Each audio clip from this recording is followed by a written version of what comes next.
Hall of Fame defense. Ron Simmons. One of Bobby Bowden's first recruiting successes was middle guard Ron Simmons. Ron was a quick lineman with incredible strength who habitually disrupted offensive game plans. He helped establish FSU as a national power with 2 top 10 finishes and bids to major bowl games. As a junior, he earned the first of 2 consensus All-America selections as the Noles went through an unbeaten regular season. He closed his career with school records in forced fumbles and tackles for loss. He played professionally before entering the pro wrestling ranks.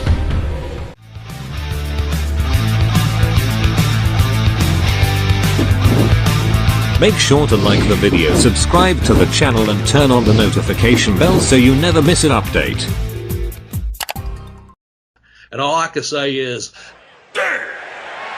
because number 7 is Ron Simmons, Florida State University All-American. This other young man here, one that we're all proud of at Florida State, and really one of the best football players in the United States, is Ron Simmons. Ron, tell us a little bit about yourself. Well, my name's Ron Simmons. I'm from Warner Robins, Georgia.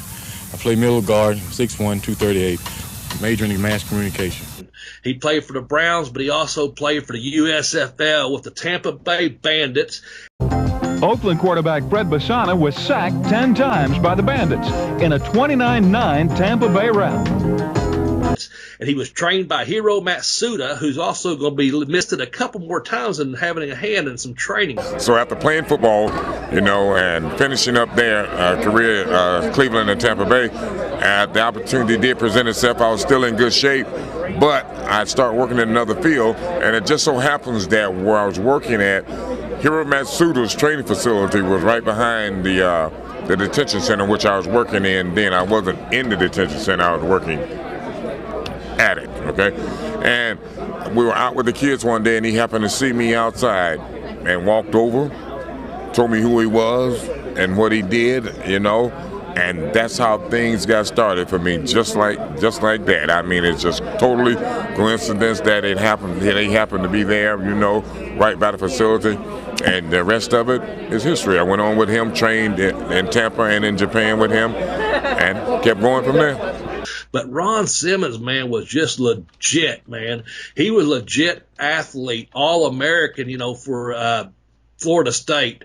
And I guess he was, they retired his uniform, his jersey number. In 2009, Ron Simmons was elected to College Football's Hall of Fame. Simmons was the first Seminole defender to have his number retired, a distinction that has since been bestowed upon the likes of Fred Biletnikoff, Derek Brooks, and Deion Sanders. He had that damn thing going on, his catchphrase or whatever. Word around the campfire was, don't fuck with Ron Simmons. So I guess he could just back it up. And you can go on and talk about some of his other accomplishments if you want there, Jeremy. But he was playing in football. That's the thing. He played football. Let's do this because Ron Simmons was the first black world champion. I know that is something wrestling fans remember, but nobody else really, right. Casual viewers don't necessarily know that. Ron Simmons, with the luck of the draw, he will have the opportunity to wrestle for the championship. Simmons hammers, Big Van Vader to the top. He's got it down. Simmons on clothesline, and down goes the world's heavyweight champion. Gut check time for Big Ron Simmons, and Vader, relentless. Vader's bomb. This would be all, and Simmons able to kick out. And Simmons, he got him in a power slam. He got him in a power slam. He got it. Simmons got it. Simmons has won the match. Simmons is a champion. Simmons has won the world title.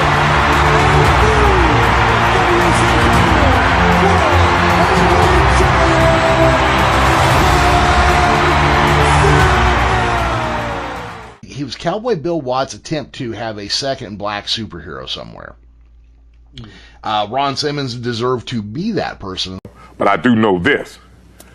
I've never felt anything like that as far as when it came to that match and actually feeling that when they were telling me, that I was going to be thrown into that for this, right?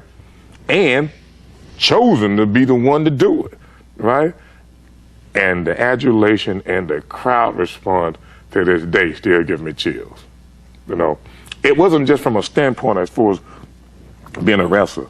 It was just from the standpoint with black people, with white people, that, hey, damn, you know what? This is what we want to see. You throw something at us that, hey, we ain't fucking seen, you know? And if you go back and look at those tapes of that, you can see people crying throughout the audience and everything. That's a feeling you just once in a lifetime. And you're lucky to even get it. And in his own terminology, nobody fucked with him because he was unfuckwithable. Read the book that has the literary and wrestling worlds on fire. Pin Me, Pay Me, Have Boots Will Travel, by accomplished professional wrestler Bobby Blaze Smedley. The incredible story of one man's battle to overcome all odds and realize a lifelong dream. Travel with Bobby in the ring, on the road, and around the world, including inside stories from WWE, WCW, Smoky Mountain Wrestling, and more. Forward to the book written by Jim Cornette. Buy your copy of Pin Me, Pay Me, Have Boots Will Travel on Amazon.com today.